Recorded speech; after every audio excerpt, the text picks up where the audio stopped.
नमस्कार, mid cap मसाला में आपका स्वागत है। आपके साथ मैं हूं मानसी दवे और मेरे साथ मेरे सहयोगी प्रशांत पांडे। भारतीय बाजार में मंगलवार की सुबह रेंज में ही कामकाज देखने को मिला।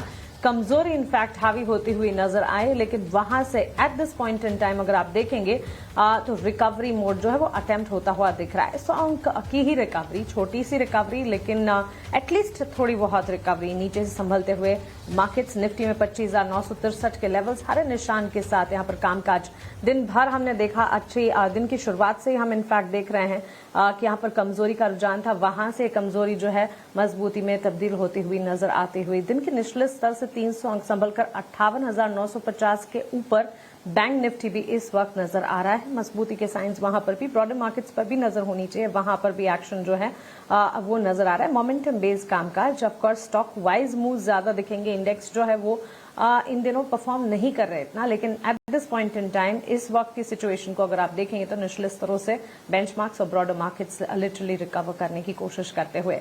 इसके अलावा ऑटो सेक्टर और मेटल पैक पर नजर रखनी चाहिए। ऑटो शेयरों में और मेटल स्टॉक्स में इनफैक्ट चमक जो वो जारी है। लगातार मोमेंटम के साथ मेटल स्टॉक्स में कामकाज है। Hindustan copper yet another day जब 5% की तेजी के साथ कामकाज करता हुआ, और साथ ही ऑटो बिक्री के आंकड़े अब कुछ ही समय में आने वाले हैं। 1 तारीख को ऑटो बिक्री के आंकड़े आते हैं और उससे ठीक पहले हम देख रहे हैं कि ऑटो सेक्टर में भी मोमेंटम जो है वो शुरू होता हुआ टीवीएस मोटर, बजाज ऑटो जैसे स्टॉक्स में 1% की मजबूती के साथ कामकाज देखने को मिल रहा है।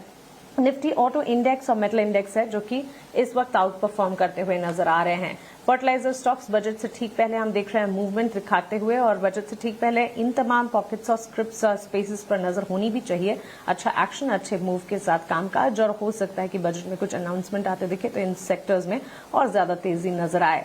इस बीच मार्केट में मिड कैप में इन पर्टिकुलर कहां पर एक्शन नजर आ रहा है। मिड कैप की बजिंग स्टॉक्स की लिस्ट आपके स्क्रीन पर आ जाएगी। उसके बाद हमारे मार्केट एक्सपर्ट हमारे साथ जुड़ेंगे, उनसे समझने की कोशिश करेंगे कि बाजार में आज के सत्र में इंडेक्स वाइज स्ट्रैटेजी क्या बनानी चाहिए। लेकिन मार्केट और मिड कैप में एक्शन वाले स्टॉक्स की लिस्ट पर अगर ध्यान दें, हिंदुस्तान कॉपर सबसे आगे खड़ा, 7% का उछाल आज के सत्र में देखने को मिला। अच्छी खासी मजबूती के बीच वहां पर कामकाज लगातार 8 ट्रेडिंग सेशन से मजबूती का दौर जो है वो जारी है। एमएमटीसी पर भी नजर रखें, 4% की गिरावट यहां पर देखने को मिली है। कल बढ़िया तेजी नजर आई, उस तेजी के बाद आज मुनाफा वसूली नजर आ रही है। फर्टिलाइजर शेयरों में खरीदारी ये दूसरा दिन है जबकि फर्टिलाइजर स्टॉक्स को हम टच बेस करें, अच्छी खासी मजबूती के साथ कामकाज। आरसीएफ, फैक्ट, चंबल फर्टिलाइजर जैसे स्टॉक्स हैं जहां पर अच्छी खासी बढ़त देखने को मिली है। तो चलिए, ये तो मिड कैप का एक्शन हो गया। बाजार की चाल, निचले स्तरों से रिकवरी, ये रिकवरी क्या इंटैक्ट रहेगी या नहीं, इस पर फोकस होगा। बस कुछ ही मिनटों पहले रिकवरी जस्ट आती हुई दिखी है मार्केट में। शुरुआत जो है कमजोरी के साथ हुई थी, लेकिन ऐसे में आपकी रणनीति क्या होनी चाहिए? manusjaiswal.com से मानुष जायसवाल अब हमारे साथ जुड़ गए हैं। मानुष, गुड मॉर्निंग, स्वागत है आपका इतना स्वदेश पर। बाजार में दिन की शुरुआत हल्की फुल्की हुई, वहां से संभलने की कोशिश करते हुए मार्केट्स, इंडेक्स पर आपका नजरिया क्या है? गुड मॉर्निंग मानसी जी। तो देखिए, मेरा समझना ये है कि जब तक 25,900 के नीचे की क्लोजिंग निफ्टी पे ना देखने को मिले तब तक आपको बेरिश नहीं होना है मार्केट पे। ये सही है कि निफ्टी ने डिसअपॉइंट किया है, वापस 20 मूविंग एवरेज के नीचे फिसला है, तो फ्रेश खरीदारी के लिए वेट करेंगे। अगर 26,050 के ऊपर निफ्टी निकलेगा तभी फ्रेश खरीदारी करनी है, उससे पहले फ्रेश खरीदारी नहीं करनी है। लेकिन अगर आपने लॉन्ग पोजीशन बना रखी है निफ्टी में तो उसको होल्ड कर सकते हैं। 50 डे मूविंग एवरेज करीब 25,850 के नीचे है, तो उसके नीचे आपको स्टॉप लॉस लगा के पोजीशन को होल्ड करना है। लेकिन अब खरीदारी तभी करें जब 20 और 10 डे मूविंग एवरेज रीगेन हो जाए, 26,050 के ऊपर निफ्टी निकले तभी खरीदारी करें। 26,050 के ऊपर अगर निफ्टी निकलता है तो आपको खरीदारी के मौके बनेंगे, ये आती हुई राय मानस जी की तरफ से। गुड मॉर्निंग मानस जी, प्रशांत बात कर रहा हूं। अब लगे हाथ अपने टॉप पिक्स बता दीजिए, आज आपकी कॉल्स क्या क्या है? Good morning Prashant ji. तो देखिए, सबसे पहले तो आरबीएल बैंक पे खरीदारी करनी है।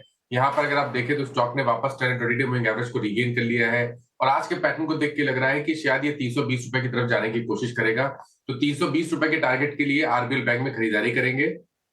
304 रुपए, 304 के आपको स्टॉप लॉस लगाने हैं। आज ऑटो स्टॉक काफी बढ़िया कर रहे हैं। मेरा समझना है कि अशोक लेलैंड, जहां पर करीब 3-4 दिनों से हमने कंसोलिडेशन देखा था, वहां पर रैली रिज्यूम हुई है।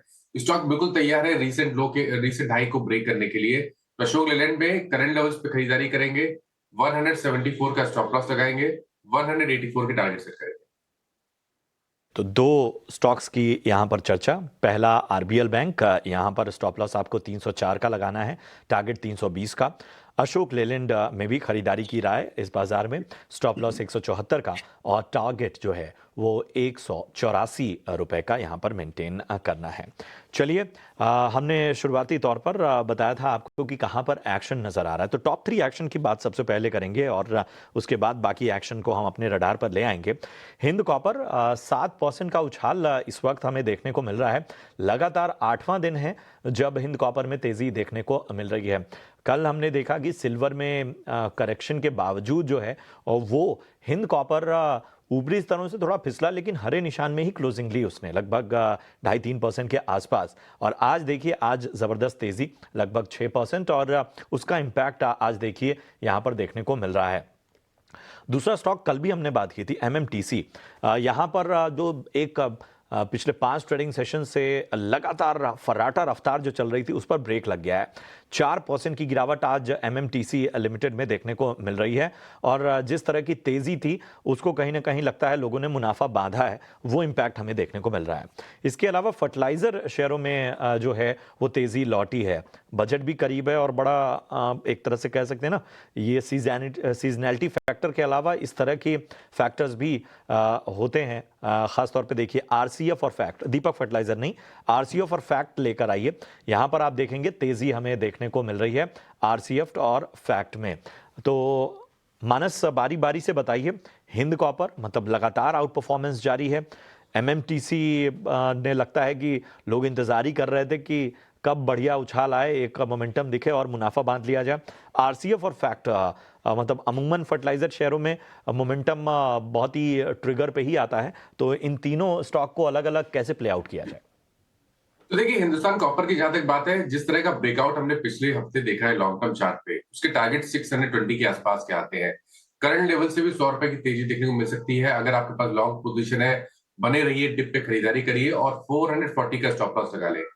जो दूसरा स्टॉक आपने बताया था वो एमएमटीसी का था। देखिए, एमएमटीसी में 2 दिन पहले हमने 200 मूविंग एवरेज के ऊपर ब्रेकआउट देखा था। स्टॉक में एक कंसोलिडेशन दिख रहा है, लेकिन जो अंडरटोन है वो बुलिश बना हुआ है। तो आपके पास लॉन्ग पोजीशन है तो उसको बना के रखें। 62 रुपीज का स्टॉप लॉस लगा ले, 74 रुपीज की टारगेट पॉसिबल है। इस करेक्शन पे आप एमएमटीसी में खरीदारी भी कर सकते हैं, लेकिन स्टॉप लॉस आपका 62 के नीचे ही रहेगा, तो एमएमटीसी में खरीदारी करने की राय रहेगी।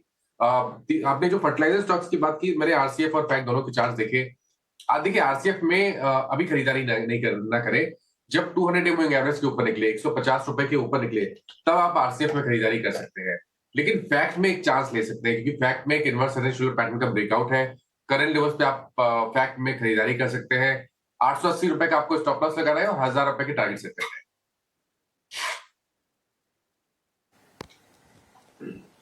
ओके, तो चलिए, तीनों जो मिड कैप में एक्शन वाले स्टॉक्स थे उन पर एक्सपर्ट की राय हमने जानी और हिंदुस्तान कॉपर, एमएमटीसी पर तो अपना नजरिया मानस ने मेरे साथ शेयर किया, लेकिन फर्टिलाइजर स्टॉक्स में भी जैसे प्रशांत भी बता रहे थे, ट्रिगर्स के साथ साथ ये स्टॉक्स चलते हैं।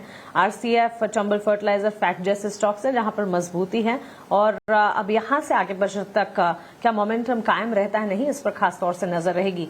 लेकिन इसके अलावा भी मिड कैप में जहां पर एक्शन दिख रहे हैं, तेजी वाले स्टॉक्स है, उसमें मानस एक तो ऑटो सेक्टर में हम मजबूती देख रहे हैं। इसके अलावा भी कई सारे स्टॉक्स है जहां पर बढ़िया बढ़त है, लेकिन ऑटो सेक्टर के लिए इन पर्टिकुलर न्यूज फ्लो है और न्यूज फ्लो का इम्पैक्ट है जो कि इस वक्त 2 व्हीलर ऑटो स्पेस में और उसके अलावा भी ऑटो सेक्टर पर रिफ्लेक्ट होता हुआ दिख रहा है। आज के सत्र में जहां से कंट्रीब्यूशन आ रहा है, मेजर कंट्रीब्यूशन, उसमें एक तो मेटल सेक्टर है जहां पर मूव्स हैं और इसके अलावा ऑटो सेक्टर से भी बाजार को सपोर्ट मिलता हुआ दिख रहा है। हीरो मोटर कॉर्प करीब 2-2.25% की तेजी दिखाते हुए एग्जिस्टिंग पोजीशन अगर जिन्होंने बनाई है या फिर ऑटो सेक्टर पर नई पोजीशन की अगर मन बना रहे हैं तो उनके लिए राय क्या होगी? तो आप में थोड़ा वेट करेंगे, क्योंकि आप अगर आप देखें चार्ट्स पे तो लोअर टॉप लोअर बॉटम बन रहे थे, आज पुल बैक देखने को मिला है, लेकिन 10 एंड 20 डे मूविंग एवरेज के नीचे हीरो मोटर कॉर्प ट्रेड कर रहा है। तो यहाँ पर अभी इंतजार करना बेहतर रहेगा। 5800 के ऊपर अगर निकलेगा तो ही खरीदारी करेंगे। लेकिन अगर आपको 2 व्हीलर में कहीं पर खरीदारी करने का मन है तो मेरे ख्याल से बजाज ऑटो एक बढ़िया पिक हो सकता है। काफी बड़ा कंसोलिडेशन था, 9200 पे रेजिस्टेंस था, स्टॉक ने उसको ब्रीच किया है। आई थिंक यहाँ पर एक ट्रेड ले सकते हैं। स्टॉप लॉस आपके 9050 के नीचे रहेंगे। 9050 के स्टॉप लॉस से आपको खरीदारी करनी है। टारगेट 9450 के आप सेट कर सकते हैं बजाज ऑटो में। अशोक लेलैंड की मैंने थोड़ी देर पहले बात की थी, लेकिन अगर आप 4 व्हीलर की तरफ देखें तो मेरे ख्याल से मारुति में चांस लेना चाहिए। मारुति भी कंसोलिडेशन के बाद एक फ्रेश ब्रेकआउट दे रहा है। करंट लेवल्स पे मारुति में खरीदारी करनी चाहिए। 16,600 का आपको स्टॉप लॉस लगाना है, माफ करिएगा 16,550 का स्टॉप लॉस लगाना है और 17,200 के टारगेट सेट करने हैं।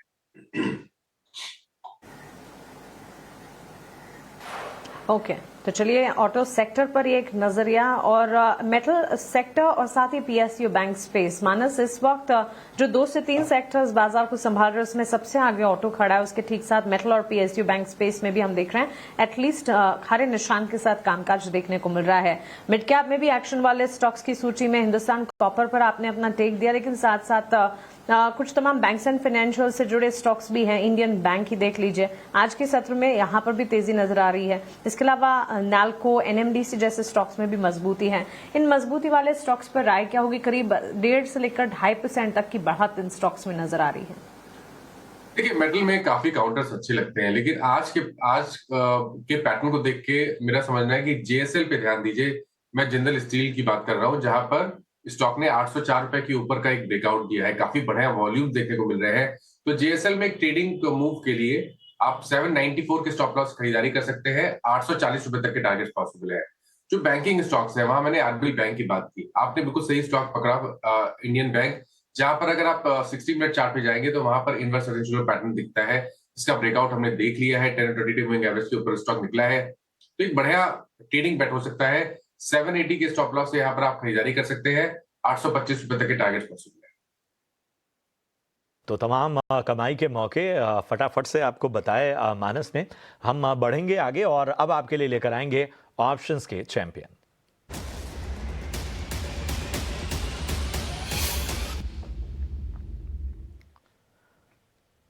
और हमारे साथ आज जो ऑप्शंस के चैंपियन बताने के लिए यस सिक्योरिटीज से लक्ष्मीकांत शुक्ला जी चर्चा में शामिल हो रहे हैं।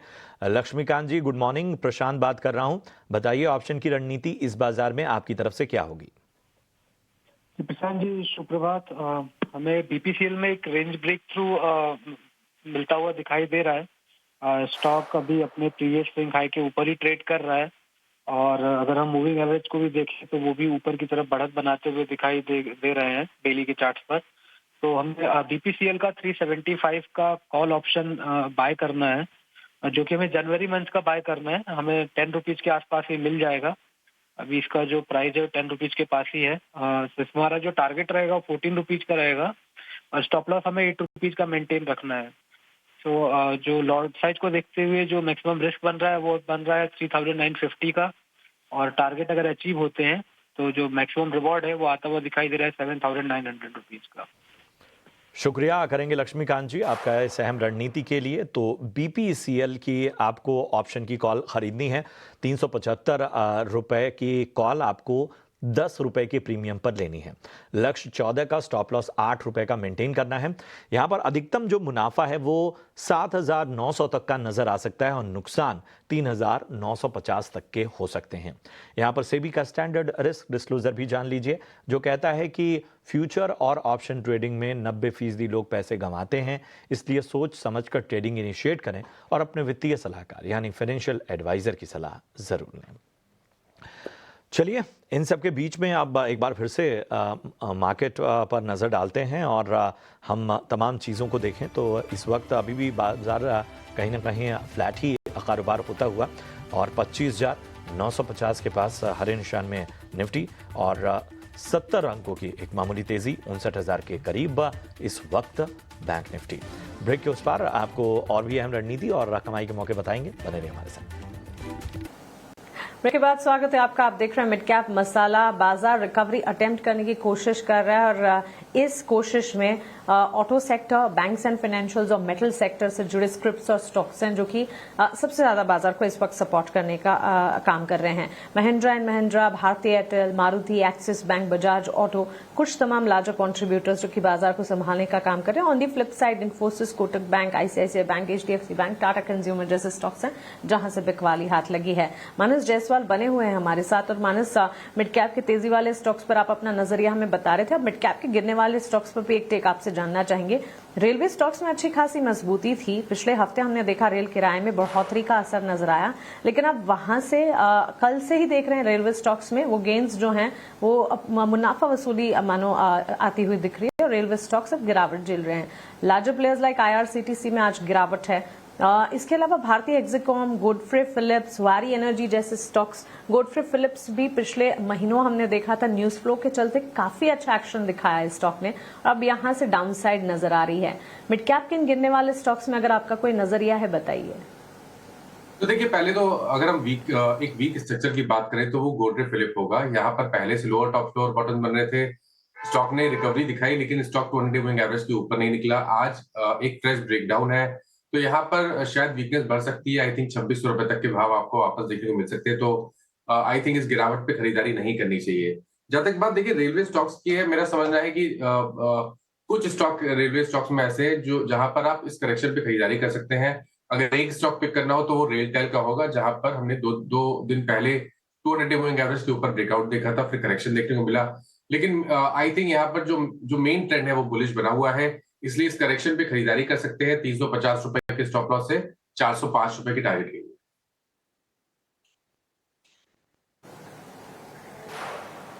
ओके, तो चलिए ये राय रेलवे स्टॉक्स और साथ ही गोडफ्रे फिलिप्स जैसे काउंटर्स जो कि मिड कैप में इस वक्त गिरावट झेल रहे हैं उस पर हमें मिलती हुई दिख रही है। इसके अलावा मिड कैप के कुछ तमाम स्टॉक्स जहां पर आज के सत्र में एक एक्शन बैक्ड कामकाज देखने को मिला है। पिछले हफ्ते भी हमने देखा छोटी मझौली मिड कैप से जुड़ी सीमेंट कंपनियों में एक मूव नजर आया था। मानस, सीमेंट सेक्टर के लिए अब ये संकेत और ये अनुमान निकल कर आ रहा है कि नए साल की शुरुआत में शायद सीमेंट प्राइसेस में बढ़ोतरी होती दिखे। अगेन मॉनसून का खत्म होना रियल एस्टेट के लिए भी एक फायदेमंद मौका साबित हो सकता है, बिकॉज कंस्ट्रक्शन एक्टिविटीज की शुरुआत हो जाएगी। Cement and real estate connecting place है और इसमें छोटी मझौली कंपनियां भी ढेर सारी हैं। कोई टेक बनता है? देखिए, अभी वेट करना बेहतर रहेगा, क्योंकि अगर आप सीमेंट काउंटर्स में देखें तो अंबुजा और अल्ट्राटेक ये दोनों स्टॉक पे आप नजर रख सकते हैं, लेकिन खरीदारी नहीं करनी है, क्योंकि अंबुजा में एक बेस फॉर्मेशन जरूर हुआ है, लेकिन जब तक ये 560 रुपए के ऊपर ट्रेड ना करे तब तक आपको खरीदारी नहीं करनी है। लेकिन अगर 560 रुपए के ऊपर निकला तो फिर 545 के स्टॉप लॉस से खरीदारी करेंगे। 590 तक के टारगेट उस केस में पॉसिबल है। और वैसे ही अगर आप देखें तो अल्ट्राटेक में यहाँ पर भी एक बॉटम फॉर्मेशन हुआ है, लेकिन स्टॉक 200 मूविंग एवरेज के ऊपर सस्टेन नहीं हो पा रहा है। नजर रखेंगे, अगर 11,850 के ऊपर निकलेगा तो 11,650 के स्टॉप लॉस से खरीदारी करेंगे और 12,300 के टारगेट सेट करेंगे। चलिए, तो ये है सीमेंट सेक्टर पर नजरिया, स्टॉप लॉस और टारगेट का विशेष रूप से ध्यान रखिए। अब बढ़ते हैं आगे और लेकर आते हैं आपके लिए मिड कैप महारथी।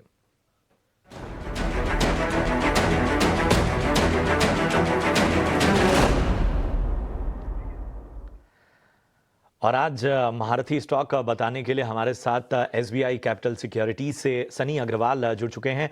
Sunny, good morning. बताइए आज कौन सा स्टॉक आपके रडार पे है?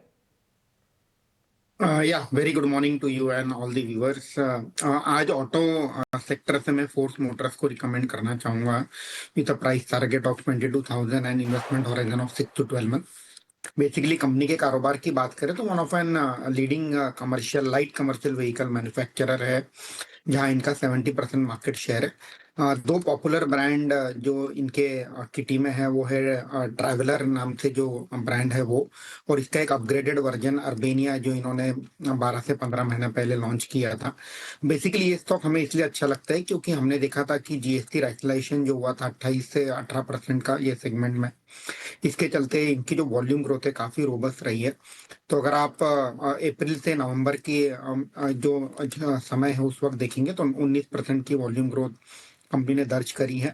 और हम वाहन के डेटा देख रहे थे तो पिछले 3 महीने में 28 दिसंबर तक जो वॉल्यूम ग्रोथ रही है वो 38% की रही है। तो हमें लगता है कि जो मंथली सेल्स नंबर अगले सप्ताह में डिक्लेयर होंगे दिसंबर मंथ के लिए और फुल क्वार्टर के लिए, तो एक जबरदस्त वॉल्यूम ग्रोथ हम फोर्स मोटर्स में आते हुए देखेंगे।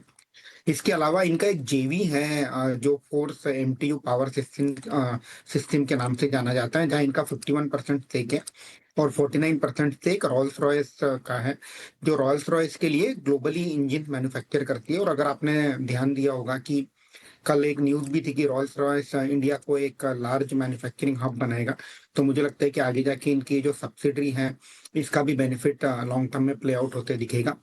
अगर हम फाइनेंशियल परफॉर्मेंस की बात करें तो पिछले 3 साल काफी रोबस्ट रहे थे कंपनी के लिए, जहां हमने देखा कि सेल्स 36% केगर से ग्रो हुआ है, प्रॉफिट 100% केगर से ग्रो हुआ है, और ROE ROC are now back to 15 to 16%। तो इसी के चलते हमें लगता है कि जिस तरह से robust volume growth retail sales में हुई है, दिसंबर क्वार्टर के नतीजे भी काफी रोबस्ट होना चाहिए। वैल्यूएशन के लिहाज से अगर देखें तो 1 ईयर फॉरवर्ड पर तकरीबन 24-25 के प्राइस टू अर्निंग मल्टीपल पर ये कंपनी ट्रेड हो रही है। I think one of an leading auto OEM company portfolio में ग्रेजुअली ऐड करना चाहिए। फोर्स मोटर्स 22,000 के लक्ष्य के लिए 1 साल 6 से 12 महीने की अवधि को रखिए टारगेट, और यहाँ पर आपको लक्ष्य हासिल होंगे। सनी, चूंकि आप हमारे साथ बने हुए हैं और अब यहाँ से एक आउटलुक भी बनता है, 2026 में आपके हिसाब से मार्केट आउटलुक क्या नज़र आ रहा है आपको, और कहाँ कहाँ किन किन सेक्टर्स को जो है वो आप अपने रडार पे रखेंगे? आई थिंक 2026 रिलेटिवली बेहतर लगता है 2025 के सामने, क्योंकि जितने भी जो बड़े हर्डल थे जो मार्केट में हम कॉमनली डिस्कस करते हैं, जैसे अर्निंग ग्रोथ की जो बात की जाती है, वो कहीं ना कहीं हमने देखा था कि पिछले 4-5 क्वार्टर से कहीं ना कहीं सिंगल डिजिट अर्निंग ग्रोथ रही थी, और लगता है कि आने वाले 8 से 10 क्वार्टर अब double digit earning growth Nifty 50 company और अक्रॉस द ब्रॉडर यूनिवर्स भी देखने मिलेगा। एक वैल्यूएशन का कंसर्न था कि लास्ट ईयर सितंबर 2024 में जब मार्केट ने टॉप किया था, उस वक्त Nifty 1 year forward 23 time price to earning multiple पर था। आज वो घटकर अब 20 टाइम्स आ गया है, और eight the same time Nifty 50 का जो एक प्रीमियम था एमएससीआई इमर्जिंग मार्केट इंडाइसेस के सामने, पहले 70-80% के आसपास चल रहा था, वो अब घटकर पिछले 12 से 15 महीने में जब निफ्टी ने कंसोलिडेशन दिखाया है तो वो घटकर भी 47% आ गया। तो मुझे लगता है कि अर्निंग ग्रोथ जो है उसका हर्डल खत्म होते हुए दिख रहा है, वैल्यूएशन का कंसर्न भी खत्म होते दिख रहा है। तो ऑब्वियसली आने वाला जो साल है 2026 ये एक रिलेटिवली बेहतर ईयर हो सकता है, बट इसका मतलब ये नहीं है कि अक्रॉस द ब्रॉडर मार्केट हम रैली देखेंगे। It is more of an bottom up stock pickers market. तो अल्टीमेटली ऐसे कुछ चुनिंदा सेक्टर और कुछ कंपनीज हैं जहां आने वाले 8 से 10 क्वार्टर में एक हेल्दी अर्निंग ग्रोथ देखेंगे, वही कुछ कंपनीज में हम देखेंगे कि स्मार्ट मनी उसी को चेस करते हुए दिखेगा। रही सेक्टर की बात, तो हमें लगता है कि auto ancillary can be the one sector जहां काफी रोबस्ट वॉल्यूम ग्रोथ हम देख रहे हैं। ऑटो एंसिलरी स्पेशली जहां डबल बेनिफिट हम देखते हैं, एक ओब्वियसली डोमेस्टिक डिमांड में एक कहीं ना कहीं एक अपटिक देखा है हमने, और एट द सेम टाइम काफी सारी जो बड़ी ओईएम कंपनी है वो इंडिया को एक एक्सपोर्ट हब बना रही है। तो ऑटो एंसिलरी कंपनी को डबल बेनिफिट होते हुए हम आने वाले 2 सालों में देखेंगे। तो auto ancillary the one pack, obviously entire BFSI pack within NBFCs which is a top favorite, क्योंकि इंटरेस्ट रेट का जो कट का बेनिफिट है सीधे सीधे NBFCs को एक कहीं ना कहीं लोअर कॉस्ट ऑफ फंड के फॉर्म में देखने मिल रहा है। बैंक्स हालांकि निम में प्रेशर बना हुआ है, लगता है वो मे बी दिसंबर या मार्च क्वार्टर ऑनवर्ड्स निम में भी स्टेबिलिटी आती हुई दिखेगी। तो for banks FY27 and 28 are likely to be relatively better. तो ये प्राइम फोकस सेक्टर रहेंगे। इसके अलावा कुछ जो छोटे छोटे सेक्टर है जो हमें अच्छे लगते हैं, जैसे metal mining, recycling which is again link to a metal mining sector. At the same time within manufacturing अगर किसी को बैट लेना हो तो पीईबी सेक्टर जो प्री इंजीनियर्ड बिल्डिंग जो सेगमेंट है, हालांकि इससे यही सेक्टर से अभी 4-5 कंपनी रिसेंटली लिस्ट होते हुए देखी हमने। ऑयल मार्केटिंग कंपनी, क्योंकि क्रूड ऑयल के दाम कहीं ना कहीं कमजोर हैं। तो मुझे लगता है कि थोड़ा सा एक यूनिवर्स बनाकर काम करना होगा, वेदर यू आर इन्वेस्टर और ट्रेडर। आने वाले साल के लिए 25-50 कंपनी का अगर आप यूनिवर्स आइडेंटिफाई कर लेते हैं 8-10 सेक्टर से, और इन्हीं यूनिवर्स के साथ अगर आप स्टिक करके काम करेंगे, तो मुझे लगता है कि रिस्क एडजस्टेड रिटर्न आने वाले समय में बेहतर होते हुए दिखेगा 2025 के सामने। चलिए, तो 2025 से 2026 ज़्यादा बेहतर नज़र आ सकता है सनी अग्रवाल की राय में, और सेक्टर्स नोट डाउन करके ज़रूर रखिए। मिस कर दिया है तो परेशान होने की ज़रूरत नहीं है, ये सारी बातचीत हम सोशल मीडिया पे भी डालेंगे, तो वहाँ से रिविजिट आप कर सकते हैं। बहरहाल इस शो में इतना ही, दीजिए इजाज़त, लेकिन ब्रेक के उस पार कमोडिटी बाजार का पूरा हाल आपको जानने को मिलेगा। बने रहिए हमारे साथ। नमस्कार।